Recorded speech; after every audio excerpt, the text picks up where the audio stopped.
My name is Megan Boyle. I'm the Executive Director at the Bayfield Heritage Association. We are creating our own history today. This is our first ever virtual John Matthew Black program. And I have a couple of thank yous to begin.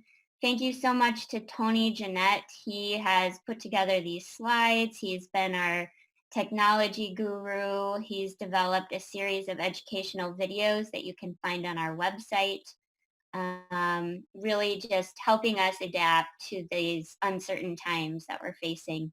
Thank you also to Bill Gover. He helped Dan with the archival research and locating photos for this piece. And of course, thank you to Dan for his time and his enthusiasm in learning and putting together this program for us to enjoy today. The internet at BHA can be a little touchy at times, so you may notice that Dan's voice will slow down or the transition between slides will be a little blurry.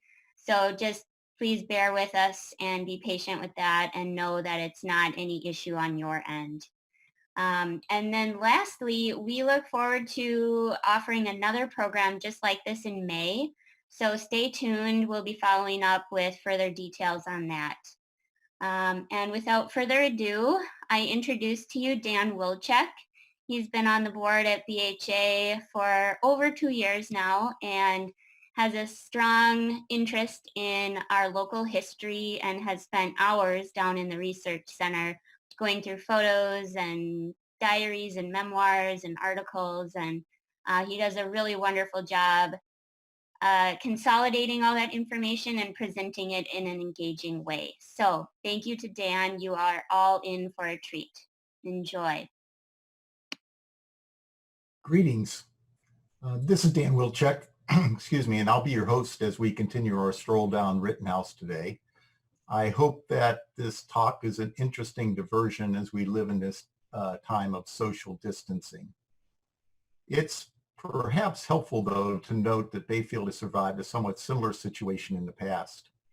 In her book, On the Streets of Bayfield, Mary Carlson cites public health restrictions during the Spanish flu in 1918 and 1919. On October 25, 1918, the following public notice was published in Bayfield Press. Dr. S.L. Pickett, a local health official, today received notice from the State Board of Health to redouble efforts to enforce the influenza ban in the city of Bayfield and the towns of Bayfield, Russell, Bell, and LaPointe. This notice has been issued because influenza throughout the state is still very serious, and the Board of Health insists that the local health officials continue to exercise direct control over their respective localities, and until further notice, keep closed all schools, churches, Sunday schools, theaters, moving picture houses, pool halls, and other places of amusement, and continue to prohibit all public gatherings. There is a resurgence of the influenza in January of 1919, and Dr. Pickett once more published his health notice, closing all schools, churches, places of amusement, lodges, pool halls, and unnecessary lounging in public places. He strongly suggested that people stop and stay at home. And on January 14, 1919, this poster was published in the Bayfield Progress. And it is certainly a precursor of the current advice that we are receiving about wearing masks. I think we all can take solace that Bayfield survived the challenge of the Spanish influenza, just as I am sure that we will survive the challenges posed by the current COVID-19. Now, let's start our stroll. We'll begin our stroll where the last one ended. Stroll 1 was the area depicted in blue, and on this stroll, we will cover the area depicted in red. And if you missed Stroll 1 and you're interested in learning about the history of the buildings in the above blue area of the map, check out the Learn page on BHA's website, where Tony has created 6 short 5 to 8 minute videos that present the information covered in the first stroll. And it also discusses some of the resources that used to put this presentation together, such as the sandboard maps and the bird's eye maps. On that Learn page, you'll also provide other videos regarding BHA's model railroad exhibit, the jail, and a 4-part series in which Mary Carlson talks about the development of downtown Bayfield. I really encourage you to take a look at the videos. I'm sure you're going to find them interesting. Our stroll today will be divided into 3 sections. First will be what I call the Goldie half block, the area of ranging from the Apostle Island bookstore to Howell. The third area is what is now Grunke's parking lot. We'll also talk about a couple of interesting characters from this area, including Jim Chapman. Jim Chapman was a very well-loved man in Bayfield, as you will learn during our discussion about him. Now, before I began the research for this talk, I assumed that the eastern section of Rittenhouse that I will cover today was always prime real estate in Bayfield. But that wasn't always the case. Why were other areas in Bayfield developed more quickly? Well, to answer that question, we need to place ourselves in Bayfield as it existed in the second half of the 19th century. So before we start our stroll, we need to first walk back in time. So we have to remember that Bayfield was not as it exists today. Originally, Bayfield was really an island. There was no easy access to Bayfield over land. There was no Highway 13. People and goods arrived by boat, and the dock was not at the foot of Rittenhouse. It was at the foot of Washington. The first train came to Bayfield in 1883, and the depot for the train was at Manypenny and Broad. We also have to think about the economy of Bayfield at that time. The major driver of the economy was lumber and Pike's Mill. Fishing was also very huge, and that obviously emphasized the importance of those Washington docks. And while people were talking about tourism, it was more hope than reality. So that affected how early Bayfield developed. So let's take a look at what were the drivers of development in early Bayfield. We have the docks there at the foot of Washington. We have the businesses on Front Street, which were located there, obviously, to service people who are arriving on the docks. We have the first Island View Hotel, which may seem like a strange location if we think about Bayfield today, but it makes a lot of sense when you consider that the entry to Bayfield were those docks on Washington. We also had the Rittenhouse businesses that were the subject of the last stroll. Then we had a large number of businesses along Broad Street. Then we had the depot. And so we had 2 entrances for people to come to Bayfield, 2 primary entrances, which were the docks on Washington. And in 1883, we had the depot where the passengers, the railroad passengers to Bayfield disembarked. And last, we had the lumber mill. So the area that we're going to be talking about was really a bit off the beaten path in Bayfield. And that accounts for the fact that it was not developed as quickly as some other areas in Bayfield. Now, this would not have been a surprise to the people who planned Bayfield. There are 2 streets in Bayfield that are wider than others, Washington and Broad Street. They're both 80 feet wide. So when the city was platted, and Broad being the main thoroughfares in the city. And before we proceed, I do want to take a quick look at do a quick comparison between the bird's eye maps of Bayfield that were done in 84 and in 86. You could spend hours looking at these 2 maps and drawing comparisons between Bayfield in those 2 years. If you compare in 84 to 86, you will see that in 86, Bayfield is expanding to both the west and to the north.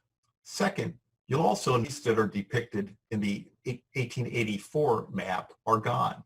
They were lost as a part of the clear cutting that was done for the lumber industry in that period. So let's begin our stroll. Again, we're going to start with that Goldie half block.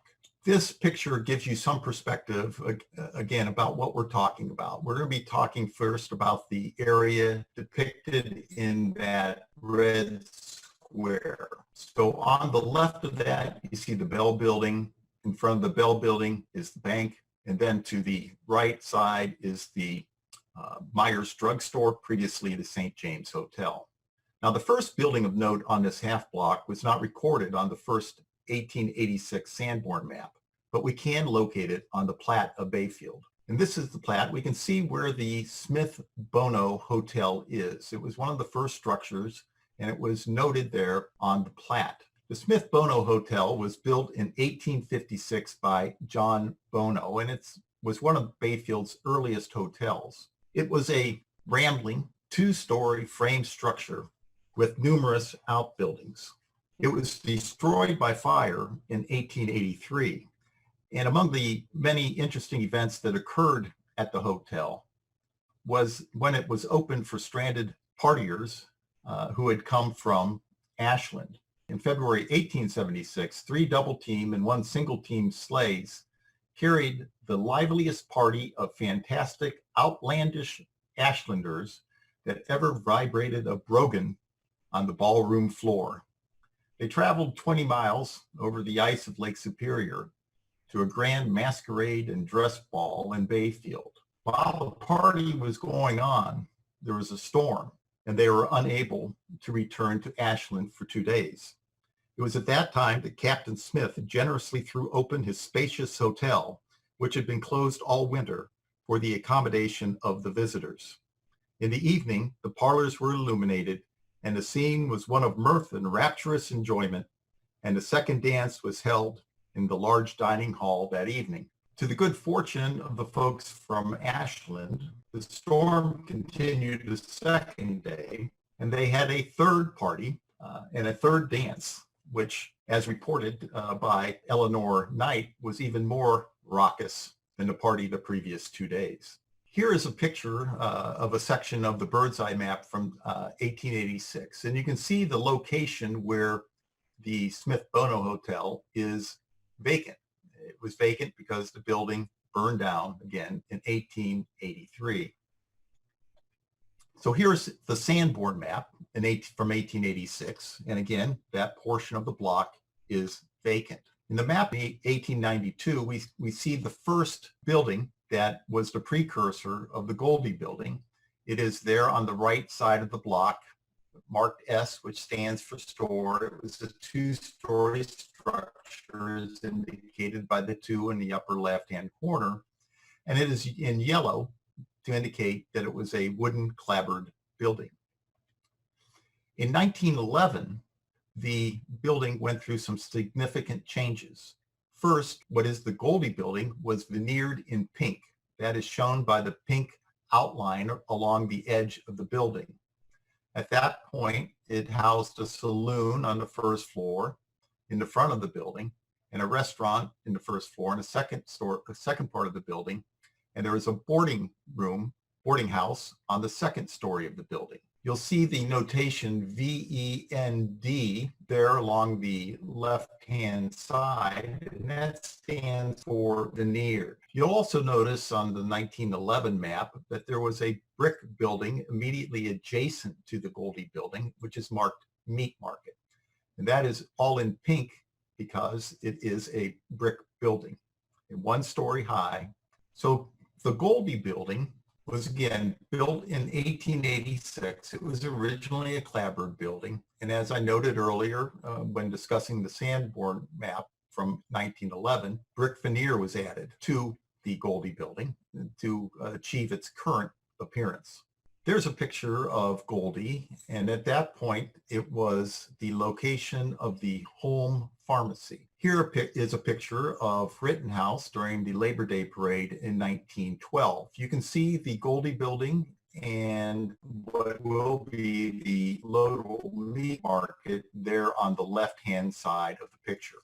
That Rittenhouse at that point was still a dirt street. Here's a picture, I believe from 1920, 1930 period of the Goldie building when it housed the home drugstore. Another picture later when it also contained the home drugstore. Note the early tour bus on the right-hand side of the picture. And here's a picture of the interior of the home pharmacy. Like any good drugstore at the time, it was well stocked with a prominent display of cigars and cigarettes. Now, as I noted, adjacent to the Goldie building, at that point the home pharmacy, was the local market. And here's a shot from the interior of the Local Market. That building was previously the site of different buildings used as a school, an insurance office, a millinery, and a clothing store. The original Clapboard building, that is the predecessor of Sweet Sailing, was raised up. And when I say it was raised up, I literally mean it was raised up. It was raised up so that it could be rebuilt with a brownstone basement and foundation. And at that time, the walls were also veneered with brick. So again, we can learn the history from the Sanborn map.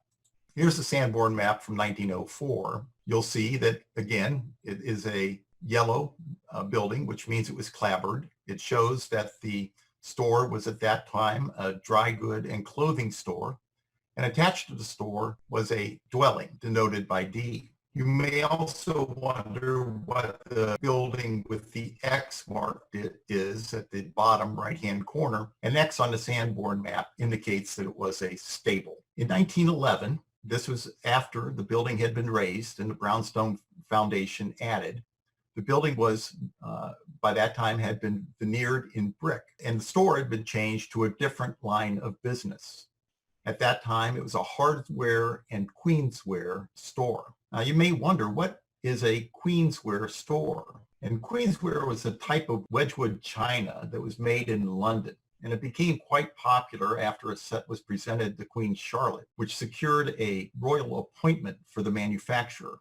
Now, Queen Charlotte had an interesting life. She had 15 children, and her husband, King George III, went insane. And I assume that Queensware provided folks in Bayfield an opportunity to experience a little bit of the life of British royalty. I had the pleasure of speaking to Carol Kelso, who is a granddaughter of Mr. Ryder, who owned the store, and who reported that the store later went through a third change when it became a Bridgman's ice cream store. And at the Bridgman's ice cream store, the only flavor was vanilla, except for Sundays when chocolate was also offered. Now here's a picture of Morris Ryder on his second wedding day. Mr. Ryder had come to Bayfield as a lumberjack, essentially a unskilled laborer. And he borrowed $200 to purchase his stock because he wanted to improve his life. And Mr. Ryder is another example of the many self-made men who populated Bayfield in those early years. So here we have a picture of the original clapboard store that Mr. Ryder owned. And when you zoom in on the sign there that was on the store, you can see it referred to M. Ryder. Here's another great picture of that original clapboard store. The picture of Mr. Ryder and his family, the family. But first, I just want to point out that the store shows that it was indeed a clothing store. It's got a great display of suspenders and hats there on the portion of the store behind Mr. Ryder. So here's a close-up of Mr. Ryder and one of his children. You also get a good look at the wooden sidewalks that were in place in Bayfield at that time. And here's a picture of Mr. Ryder's wife, and again, a child, and that wooden sidewalk. Here's another picture of the building. It appears to be a similar time. The Christmas tree is still there, although the bunting has been added. And it's another picture of Mr. Ryder and his children. Now, here's a pretty grainy picture of the building after it had been veneered in brick. And this also shows the house that was attached. Mr. Ryder was not a believer in a long commute to work, so he built his home adjacent to the building. On this building, the pediment is different top there at the center of the facade. You'll see it better on this picture, which have these finials, which are no longer there. And my understanding is that the area between the two top finials contained in brick a half circle in which M. Ryder was written in stone. If you have spent time in Sweet Sailing, you may have noticed that it is indeed a beautiful building. Mr. Ryder took great pride in the building that he put together.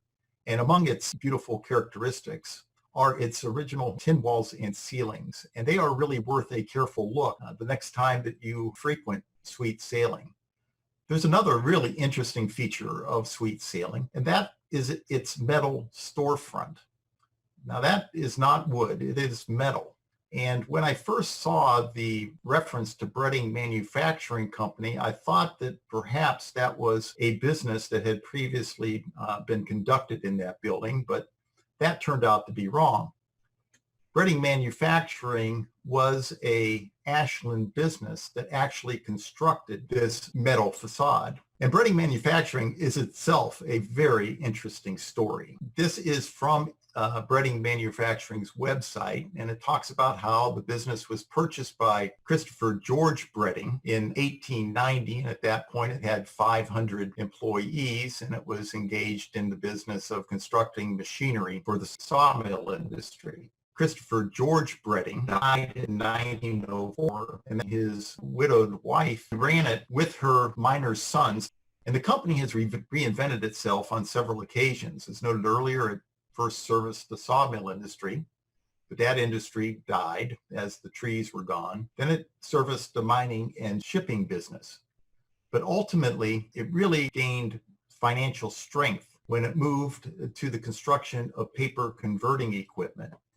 And its major product, I believe, was the napkin folding equipment that was used for the production of napkins used in the fast food industry. So if you ever got a napkin out of the dispenser from a McDonald's, or likely that was a napkin that had been produced with equipment manufactured by the Breading Company. The company continues to be a family-owned business, and actually in 1989, it received the award for the Small Business Person of the Year from G.H.W. Bush. I wanted to add this photo just because it is so much fun. This depicted on this photo is Randall Ryder, one of Mr. Ryder's sons. And it shows a vehicle which I think is kind of outfitted for the Bayfield High School. You'll notice BHS written there on the visor by the driver's side. I also was amused by the number of tires that are on that car. I see 4 there, and it looks like a gentleman on the passenger side is working on maybe changing another tire that went flat on the automobiles. And it just reminded me of the many stories about how early cars in Bayfield steadily ran through a great number of tires because of the disrepair of Bayfield streets. So with that, let's move now to the Howell block. And again, it's the block that ranges from the Apostle Island bookstore to Howell. And we'll start with the area on which Howell is now located. And the first building that was located on that area was the James Chapman store. We see her here depicted very clearly on the 1886 bird's eye map. The store was fronting on Front Street. And at that time, when the store is in operation, it sold the best goods available according to a publication, including local products. And reputedly, people regularly gathered on the second floor to cook pot roasts.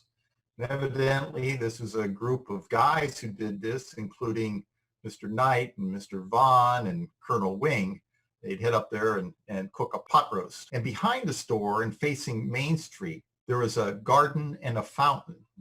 And the fountain was stocked with trout. And this place, along with the Tate Building, was really a place where people met to discuss things that were going on in Bayfield and to make plans for Bayfield. In her book, Bayfield Pioneers, Eleanor Knight writes, "In winter, groups around the old box stove and the quaint humor of the genial Commodore," referring to Mr. Chapman, "now in that quiet city on the hill. Here, railroads, docks, and elevators were constructed, and the future of the harbor city most satisfactorily settled. Many a scheme was hatched here with an eye single to Bayfield's future good. This structure was erected in 1857 to 1858 and has, in days gone by, frequently entertained men of note from all parts of the U.S., among whom have been vice presidents, U.S. senators, and noted Army and Navy men. As I mentioned, James Chapman was a really beloved man in Bayfield. He served as postmaster and the first fish warden in Bayfield, in addition to being the proprietor of the Chapman store. And as you read about Jim Chapman, you see that he was known for three attributes: his good nature, his weight, and his skill as a fisherman. And Eleanor Knight had a nice sense of humor. As she put it, Jim's weight and his good spirits were two things he never lost entirely. I was amused when I read that he had skill as a fisherman, because I thought back to the fact that he had fish in his fountain. How hard can it be to catch fish that are restricted to a fountain? But in actuality, Mr. Chapman had caught the fish that were placed in the fountain. And evidently he had quite the reputation. And there are records that he would go out on an afternoon of fishing and come back with 32 trout. Mr. Chapman died in 1890, and I think a signal of the respect and love that the town had for him can be noted in the fact that the flags in Bayfield were hung at half-mast from the time that he died until the completion of his funeral, and that during his funeral, the businesses in Bayfield were generally closed. So here again is the map, the Sanborn map of the Chapman store in 1892. And we can see in the 1898 map, I also want to go back and point out that in 1892, the store had become a dwelling because Mr. Chapman had at that point been dead for a couple of years, and the store was no longer a store, it was a dwelling.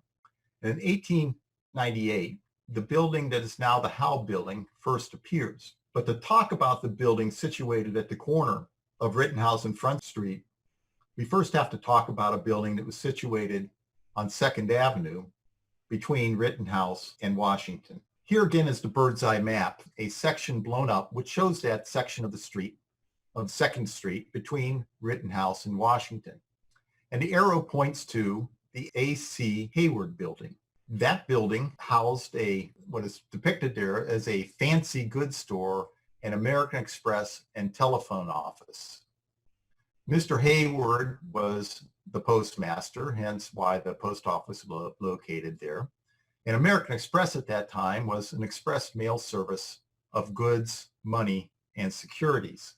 Here's an ad for American Express at that period. It's interesting beyond the fact that someone stenciled Amex Company on the side of this poor dog. But the dog is there on the chest, American Express, to indicate the security that American Express provided to securities and money that were transported through its service. Here's the Sanborn map that shows the A.C. Hayward building in 1892. In 1898, you'll see that building is gone. It's been replaced by a residence. What happened to that A.C. Hayward building? Well, the A.C. Hayward building was moved to its current location where the Howell building now sits. And this was done sometime between 1892 and 1898. And the move of buildings were facilitated by the fact that most of the buildings, as they were initially constructed, were not built on a foundation. Rather, they were built on cedar blocks because people were generally unsure regarding how long the buildings would continue to stand in that area. And the building was rolled to its location where Howell is now located on logs. And there on the left-hand side, you can see an example. This isn't the Howell building being moved, obviously, but it's an example of how I think the building may have been moved to its current location. So here's a picture of the Howell building, what was formerly the A.C. Hayward building. And if you recall, this building looks exactly like the A.C. Hayward building as it was depicted on that 1886 bird's eye map. And at that time, it housed the Jim Vaughn restaurant and the White Ribbon Bar. Later, a number of businesses occupied that building. Here's a picture from about 1976 when it housed the Harbor Gift and Antique Store. And later it housed the Bayfield Heritage Association. Now, if you ever wonder about the preservation of historic buildings and whether it is worth the expense that the correct preservation of those buildings requires, you might want to keep the following picture in mind. Here's a picture of the cornice of the Howell building at two different times. In 1886, we see that cornice in its original glory. It has the raised panel indents. It has the very decorative supports of the eave. And that has been transformed by 1990 until those rather unsightly and pedestrian blocks. And you can't look at that and just feel a bit of disappointment that more care was not given to the preservation of the really beautiful facade pediment that this building originally had. Now we're going to move to the building adjacent to the Howell building, and you may know that's now the Kelly and Crew building.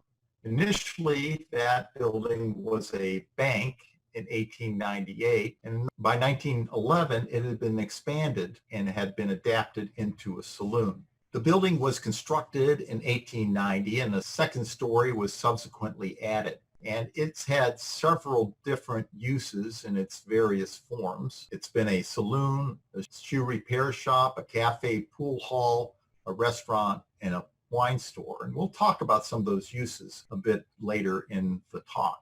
But we're going to go back to that picture I earlier showed you of the Jim Fond restaurant, the White Ribbon Bar. And we're going to focus in on the sign that is affixed to the building that is now the Kelly and Crew building. And if you take a look at that, you'll see that it is a sign for the Ashland Beer Company. And I did not know that previously Ashland had its own brewery. And its most famous beer, I understand, was the White Ribbon beer, which I guess is where the White Ribbon Bar got its name. Now, among the uses of the Kelly and Crew building was pyrofax. And whenever I look at these pictures, I always look at the signs to try to figure out what was going on. So I took a look on the internet, and I learned that pyrofax was almost a predecessor of LP service. You signed up for the pyrofax service. A couple of tanks were installed outside your building, and those tanks provided the gas that were used to power the modern conveniences that you would find in your kitchen. They could power your range, your gas water heater, your clothes dryer, even your refrigerator. So this was obviously the first time that the kitchens in Bayfield began to be powered by some type of energy other than wood and electric at that time. I was also interested to learn that the building was also the site of a cab stand in Bayfield. But the history of the Kelly and Crew building would be woefully incomplete if we didn't talk about the restaurants and cafes that populated that building. The first one was LaPointe's Restaurant. And there you see Mr. LaPointe underneath the sign for his restaurant, and a picture of him in later years there on the right-hand side. And Mr. LaPointe was a cook on an ore boat before he decided that landlubbers also should have the opportunity to enjoy his culinary skills. And there were other iterations of eating establishments in the Kelly and Crew building. Next was the Arcade and Goldman's Cafe. And they were operated by Lloyd and Pauline Goldman. And I was lucky enough to have a chance to talk to Pauline Goldman. Here's a picture of the inside of the cafe.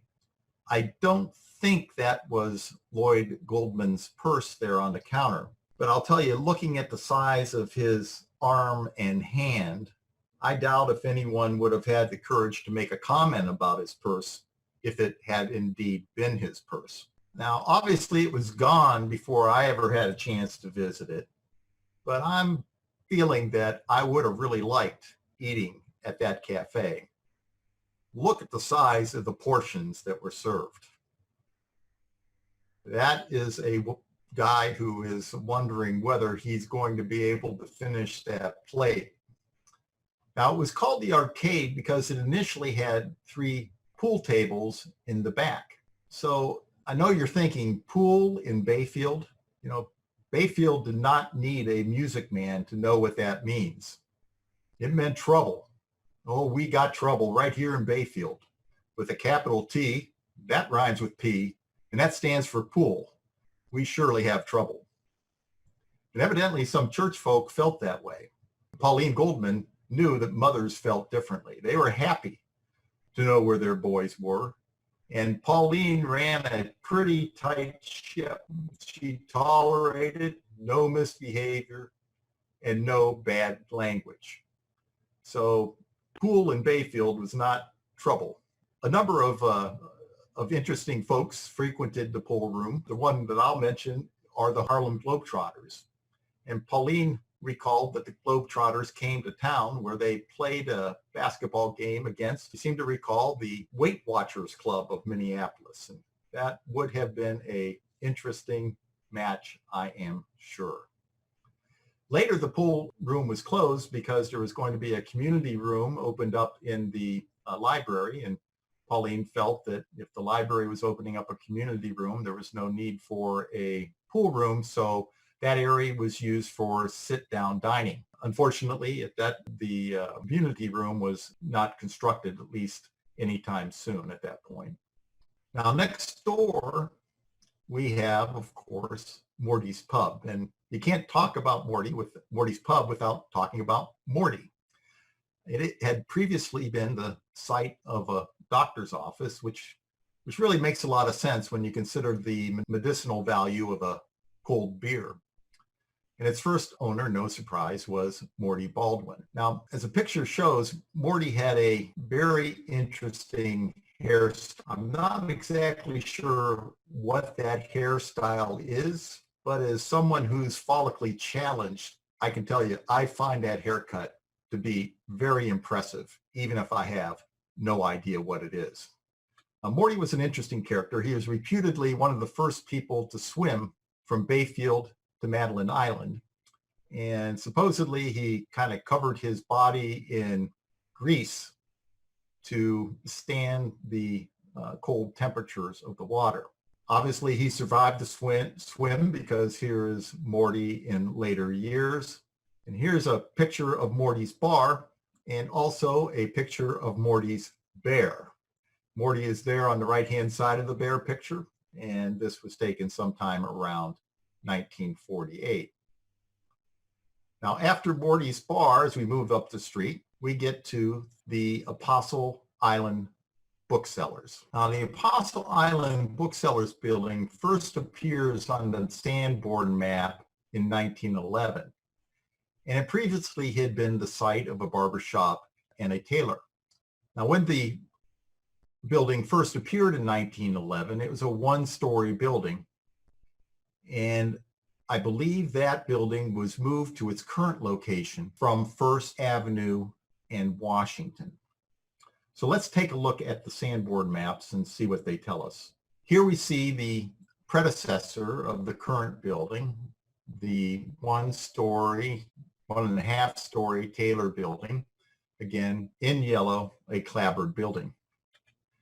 And in 1911, we see that the current building is in place. And this building is in blue, which indicates, as stated in parentheses in the drawing itself, that it was a cinder block building. Now, I indicated to you that the building was moved here from somewhere else. Where did it come from? It's reported that the building came from the Island View Hotel. Now, how did that occur? And this is the second Island View Hotel. It's there on the north side of Washington. And it came from a portion of the hotel called the Annex, which is the rightmost portion of the building on that picture. And to get a sense of where I believe that portion of the building came from, let's take a look at the Sanborn maps. So here's the Sanborn map. It shows the annex there, and the portion of the building that I think may have become the Apostle Island Booksellers building is there encapsulated in the red rectangle. I will note, because I'll comment about it later, that the map indicates that the building was clapboard. Here's the Sanborn map from 1911. You'll note that the portion of the building that was previously shown in the 1904 Sanborn map is gone. That's what leads me to believe that that was the section of the annex that was moved to the location of the Apostle Island bookstore. And going back to that picture of the Washington Avenue, that is roughly the section of the annex that was removed. Now, I've indicated to you that I have puzzled a lot over this issue of where the building came from. Because again, you'll note that I pointed out on that Sanborn map from 1904 that the building was a clapboard building. And indeed, it was a two-story building. And this picture of what was to become the Apostle Islands bookstore is neither clapboard nor two-story. It is a brownstone front building. Now, could it have been from the Island View Annex? I suppose it could, but I have been unable to really resolve that question in my mind. It still creates a puzzle for me. But regardless, the building as it exists today has a new facade, and a second story to the building was added. But if you look at the side of the building, you can see its original cinder block construction there on the side and its brownstone basement. So I'm pretty confident that if you pulled the current facade off that building, beneath we would find the brownstone facade depicted in the earlier picture. Now let's move next to the Grundke parking lot. It wasn't always a parking lot. In 1886, actually, it was a large dwelling, which later became the Davis Hotel. And after that, it became the first Hotel Bracken, and later the Pageant Inn. So let's take a look at what we can find out about that progression. Here again is the bird's eye map of 1886. And you'll note that there's a depiction there of the large dwelling that was the first building shown on the Sanborn map from 1886. So we'll go to that. And here it shows that on that location, there was in fact a large dwelling. And this was in 1886, and you'll see across the street at that point, it was still the James Chapman store. Then when we go to the 1898 map, you'll see that the residence has been turned into the first Davis Hotel. Later, the Davis Hotel was rebuilt, and it's this rebuilt version of the Davis Hotel that we have pictures. But you'll see it has a mansard roof and a large porch enclosing the front and eastern side of the building. So here is what the building looked like. It really was a very handsome building. You can see it's got the brownstone pillars supporting the large wraparound porch. And this is a picture from about 1910. We have some other pictures here of the Davis building. Here's a picture of its side with a view down toward the lake. And here's a picture of a youth and a couple of youths. On the picture on the left, they're enjoying some watermelon, and on the picture on the right, an individual with his dog with a very clear picture of the sign for the Davis house. The Davis house was run by Dad, was the name of Mrs. Davis's husband. Everybody referred to him as Dad Davis, and Mrs. Davis, who was the cook. And the manuscript, Bayfield County, Wisconsin, its past, present, and future booklet from about 1905 provides us with a description of the Davis house. And it's described as one of the popular hostelries of Bayfield. It has the reputation of being one of the best $1.50 per day houses in the state. Mr. and Mrs. Davis have had a hotel experience extending over a period of 19 years. And before the Davis house, they ran the Harbor City Hotel, which was a hotel located where we currently find the Bayfield Inn. The Davis Hotel had 25 well-furnished rooms, and they served in their dining room meals that had a very good reputation based upon the skill of Mrs. Davis. On July 2, 1909, the Bayfield Press wrote, Sam Meyer of St. Louis, Missouri was here Thursday and filled up on whitefish. He says, quote, I have often eaten what purported to be fish, but never struck the general article until I found it at the Davis House of Bayfield. I know several St. Louis parties who are headed this way, and more will come when I tell them about your fine air, beautiful scenery, and delicious fish and fruits. So the compliments of Miss Davis were known far and wide. Now later on, the Davis Hotel became the Hotel Bracken. It was run by Mr. Bracken. And here we see a postcard depiction of the Hotel Bracken. The Hotel Bracken would later establish an annex, and the annex was also located where the Bayfield Inn is now located. Here's a photo of Mr. Bracken taking a rest on his recliner in his hotel.